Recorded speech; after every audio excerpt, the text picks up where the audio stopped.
O programa Carioca de hoje vai falar sobre pontes. As mais bonitas e impressionantes do mundo. E claro, no Brasil. E especialmente no Rio de Janeiro. Você vai conhecer o projeto Porto Maravilha, que pretende modificar a região portuária da cidade, colocando abaixo parte da perimetral. Você também vai fazer um passeio pela história da ponte Rio-Niterói e ver como é feito o seu monitoramento. E também relembrar a tragédia do elevado Paulo de Fronten. Então não saia daí! O programa Carioca de hoje está entrando no ar.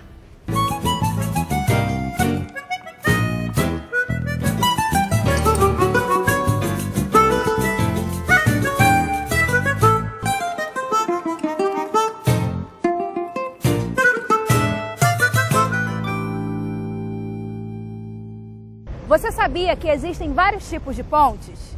Pois vamos entender um pouco mais sobre elas. Uma ponte é construída para permitir que uma via transponha um vale, uma depressão de terreno ou qualquer outro tipo de obstáculo. Uma forma de seguir o caminho, driblando morros e vales. Nós temos pontes que são pontes rodoviárias para passagem de veículos, pontes ferroviárias para trens, pontes para pedestres, hidroviárias, pontes que passam navios.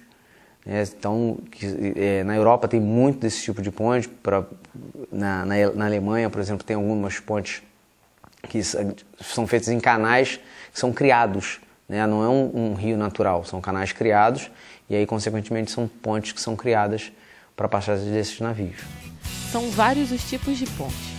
Podemos classificá-las segundo o seu sistema estrutural. Elas também são construídas para passar por outras ruas. Nestes casos, as pontes são comumente chamadas de viadutos. O viaduto é uma ponte de porte menor. Um elevado ele vem paralelo a uma via principal. Então você tem um elevado, por exemplo, o elevado Paulo de Fronten. Ele está exatamente na projeção da Avenida Paulo de Fronten embaixo. Então tem a parte de cima, então ele tem um elevado onde ele passa em todo o percurso dessa via. Normalmente para desafogar o fluxo dessa via que está abaixo. Elas podem ser em vigas, como a Ponte Joel Silveira no Sergipe, ou em treliças, como a Ponte Rodoferroviária, que liga os estados de Mato Grosso do Sul e São Paulo. Ou então, estaiada, como a Ponte Vladivostok na Rússia, a que tem o maior vão do mundo, com 1.104 metros só em vão central. A ponte estaiada, ela tem como sustentação cabos suspensos. Então ela não é sustentada por pilares apenas. Ela tem pilares, mas ela tem cabos que tensionam, que sustentam a essa estrutura que normalmente é uma estrutura de concreto armado ou de concreto pré-moldado. As pontes em treliças são pontes metálicas, que ele tem as treliças metálicas. E tem as pontes em vigas, que são as vigas que são pré-moldadas ou em concreto armado em loco, por exemplo. De concreto ou de madeira, não importa do que é feito. A ponte sempre exerce um fascínio em quem a vê. Pode ser pela beleza, pela fragilidade, pela história ou suntuosidade. Nelas já foram realizados julgamentos, feiras, assinadas de alianças. A gente tem algumas curiosidades, sim. Tem uma curiosidade até meio trágica, mas é uma curiosidade. A gente tem uma ponte aqui no Rio de Janeiro, que ela foi feita para ser inaugurada na época do Getúlio Vargas, ali perto da Leopoldina. É uma ponte para passar trem. E o calculista que fez essa ponte, próximo da inauguração dela, ele descobriu que o cálculo estrutural dessa ponte estava errado, por algum motivo. E aí ele se suicidou. Antes, com medo, com vergonha que a ponte caísse e Getúlio Vargas, na inauguração, tivesse algum problema na inauguração, ele acabou se suicidando. E por incrível que pareça, a ponte está lá até hoje, nunca nem tremeu essa ponte, nunca teve nenhum tipo de problema.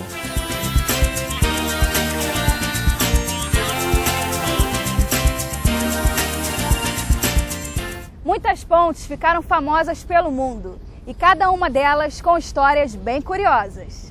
Algumas pontes são o retrato, o ponto turístico de uma cidade, ou tão grandes que entram para o livro dos recordes, como a mais alta do mundo, ou a mais longa do mundo, ou a mais curiosa do mundo, ou a Ponte Vecchio, construída em 1333 em forma de arco medieval.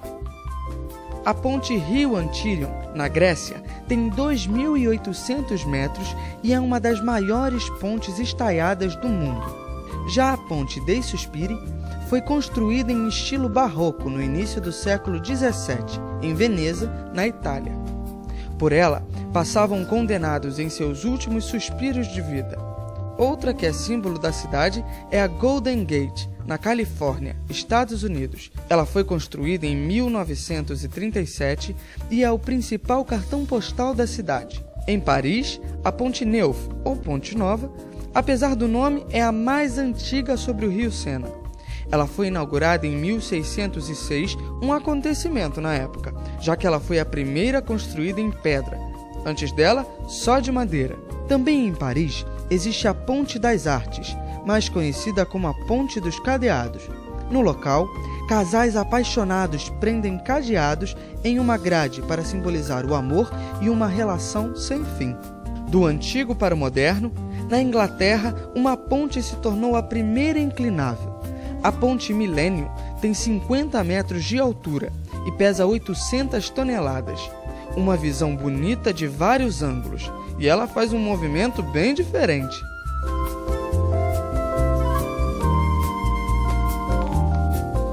No Brasil, várias pontes chamam a atenção pela beleza. A Juscelino Kubitschek, em Brasília, tem 720 metros de extensão sobre o Lago Paranoá. Duas pontes ligam o Brasil a seus vizinhos. A Ponte Internacional Barão de Mauá faz a ligação com o Uruguai e foi construída em 1930. Já a Ponte da Amizade, de 1962, está entre o Brasil e o Paraguai. Mas uma das pontes mais bonitas do Brasil está em São Paulo. A Ponte Otávio Frias é bonita, vista por todos os ângulos.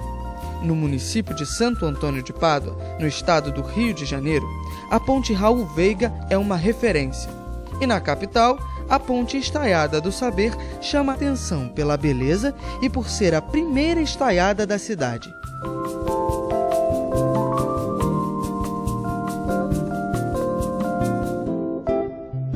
Em 20 de novembro de 1971, um trecho de 112 metros do elevado Paulo de Fronten desmoronou durante a fase final de sua construção.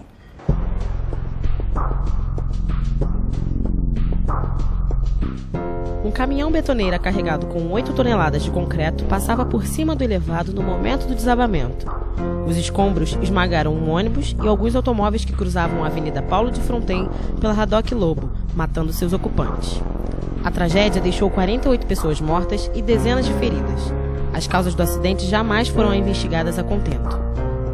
O trecho desmoronado foi reconstruído ao mesmo tempo em que se realizou o reforço estrutural de todo o viaduto. Aproveitando essas intervenções, o governo do antigo estado da Guanabara decidiu estendê-lo por quase 2.000 metros, até a altura do Campo de São Cristóvão, onde hoje ele se encontra com a linha vermelha. O elevado, que é uma das vias mais importantes de ligação entre a Zona Norte e a Zona Sul, tem trânsito intenso, em toda a sua extensão, que vai do túnel Rebouças até a linha vermelha. Nas horas de pico, o trânsito para, um transtorno para os motoristas. Para os moradores do bairro Rio Comprido, o elevado trouxe prejuízo, já que desvalorizou a região, principalmente os prédios que ficam bem próximos ao elevado. E isso representa barulho e poluição janela dentro. Mesmo com tantos problemas e histórias tristes, o elevado Paulo de Fronten tem sido fundamental para a cidade. No próximo bloco, vamos conhecer a história e como funciona a Ponte Rio-Niterói. Não saia daí!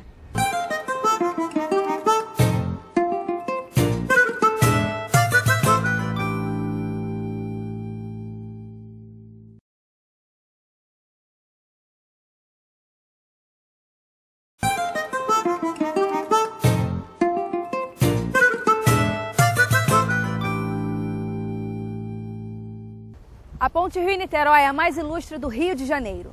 Por isso, nossa equipe foi visitar tudo que há por trás desta grande estrutura.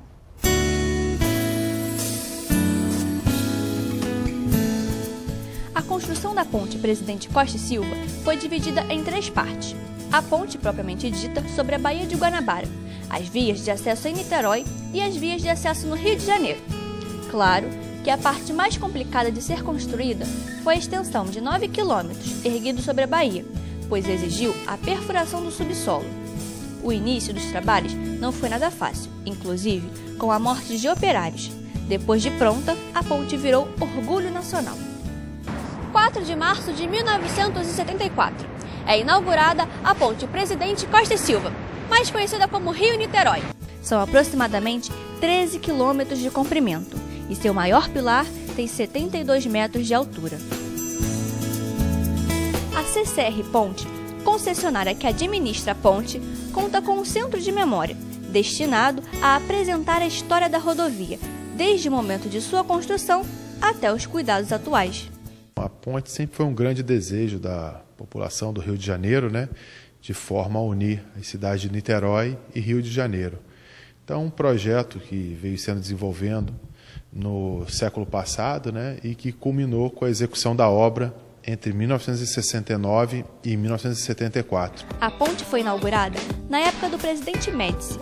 Várias autoridades do Brasil e de outros países estiveram presentes. Parte dos recursos utilizados nessa construção foram oriundos do governo inglês mediante um financiamento.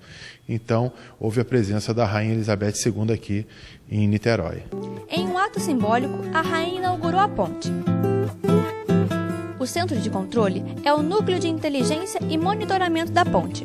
Ao todo, são 29 câmeras que acompanham o monitoramento em toda a extensão da via.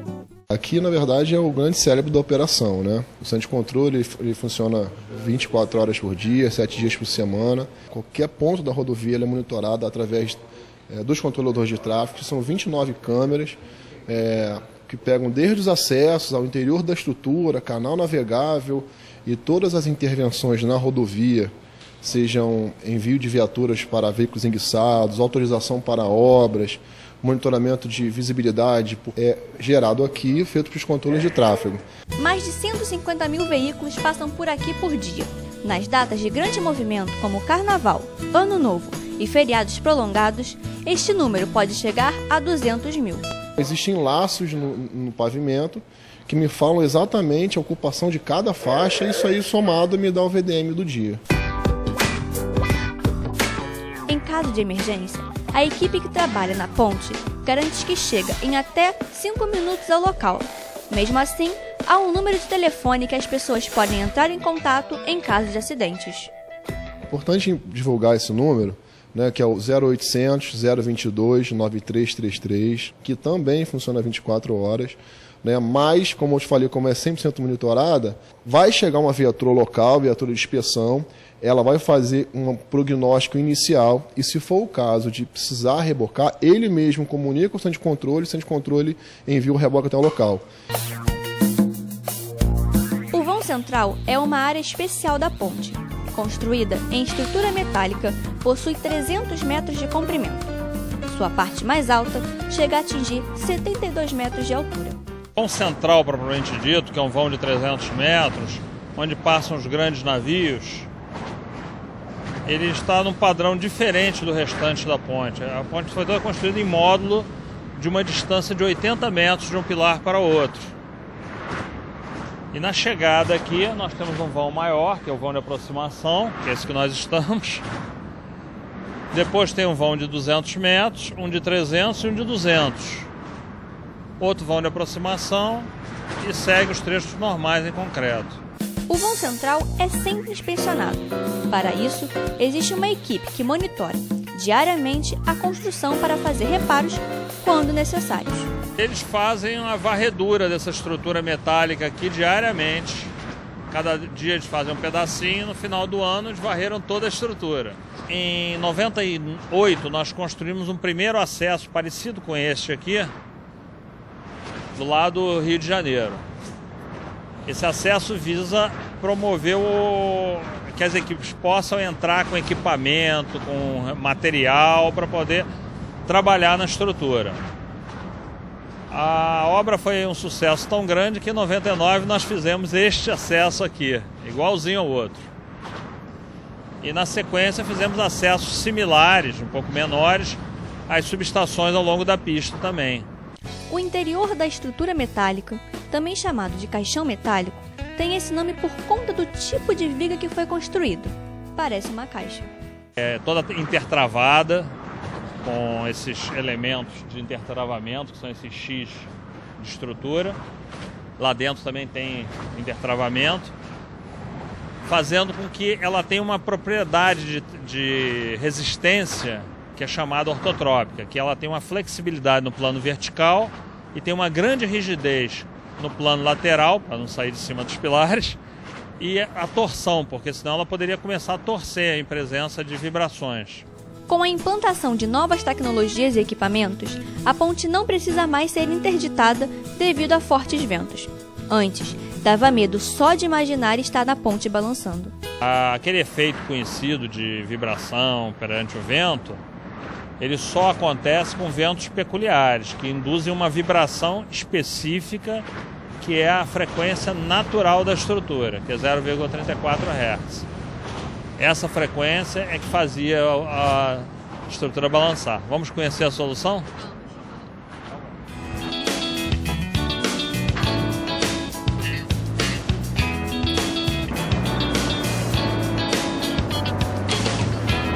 A estrutura de massa de mola foi construída em agosto de 2004 e funciona em média uma vez ao ano. A estrutura de massas e molas é que responde pela neutralização da vibração que fazia a ponte balançar com vento de 60 km por hora. Certo? Hoje, quando entra aquele vento sudoeste aqui na faixa de 55, 60 km por hora, a ponte continua praticamente parada e essas massas aqui é que trabalham freneticamente, né? Elas é que trabalham absorvendo a vibração. São ao todo 32 atenuantes dentro das vigas do vão central, com 2 toneladas cada. E essas 2 toneladas elas estão penduradas em meia dúzia de molas. E essas molas estão recebendo a vibração da estrutura, por isso que elas balançam aí. É exatamente isso que acontece quando entra aquele vento 60 km por hora. Não nessa, em todas elas. A grande construção, ligando 2 cidades, começa a fazer parte da paisagem da Baía de Guanabara. No próximo bloco, vamos conhecer o projeto Porto Maravilha.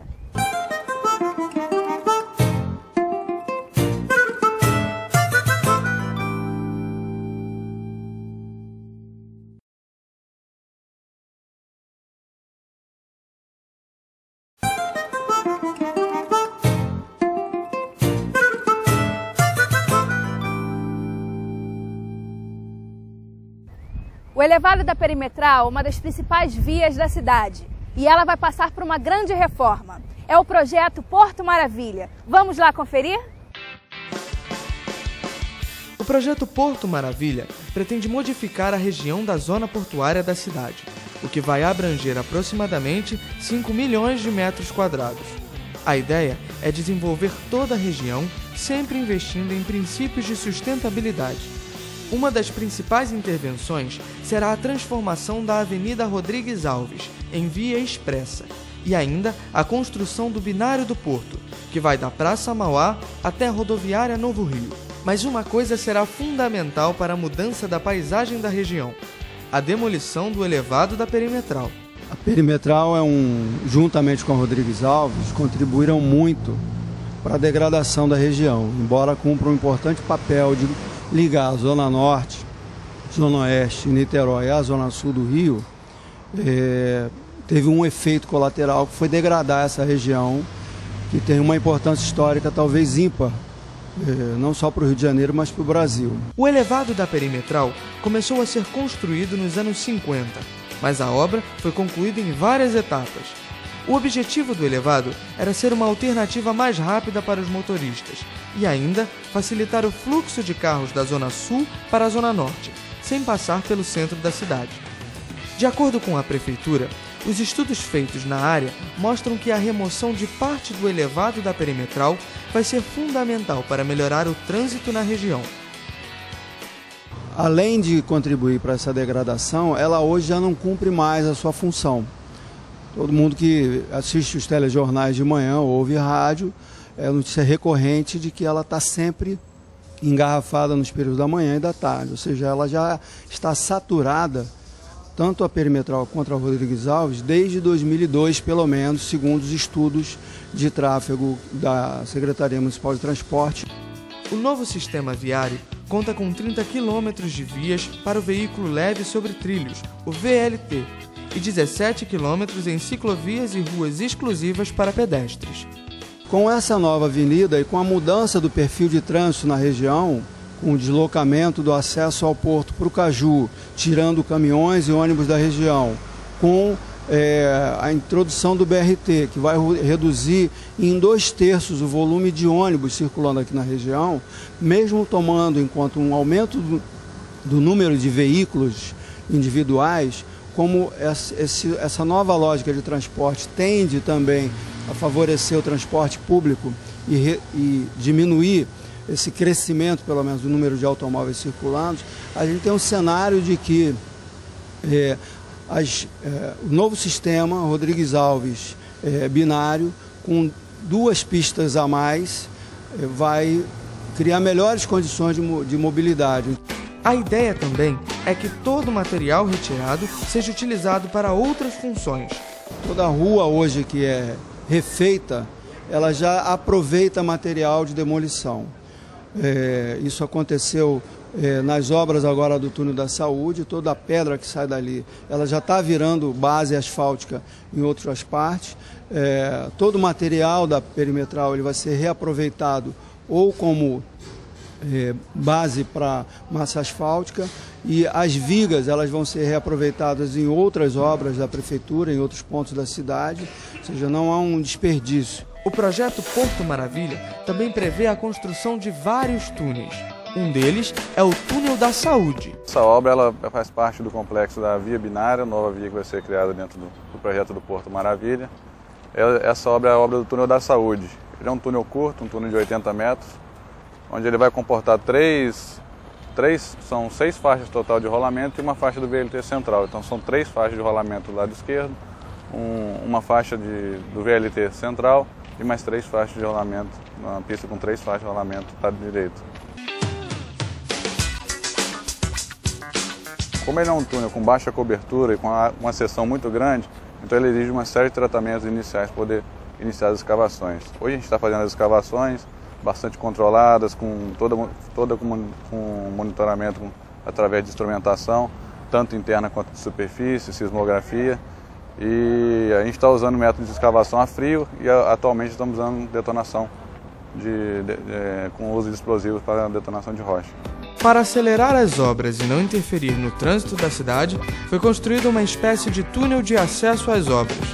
Essa obra, que está localizada na Praça Mauá, ela está com o objetivo de fazer a escavação de um túnel de acesso a um túnel por baixo, e vai servir como um túnel rodoviário para a remoção da perimetral, passagem de veículos. Esse túnel ele começa na rua 1º de Março e desemboca lá na rua Via do Trilho.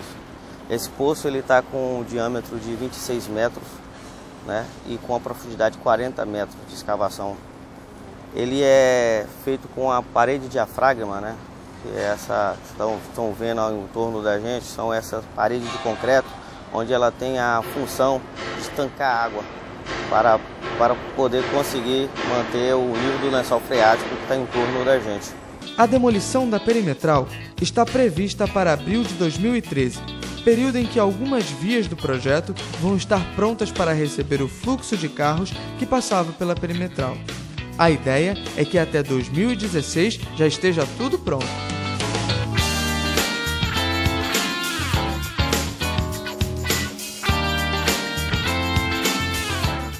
O programa Carioca termina aqui. A gente se vê numa próxima edição. Tchau, tchau!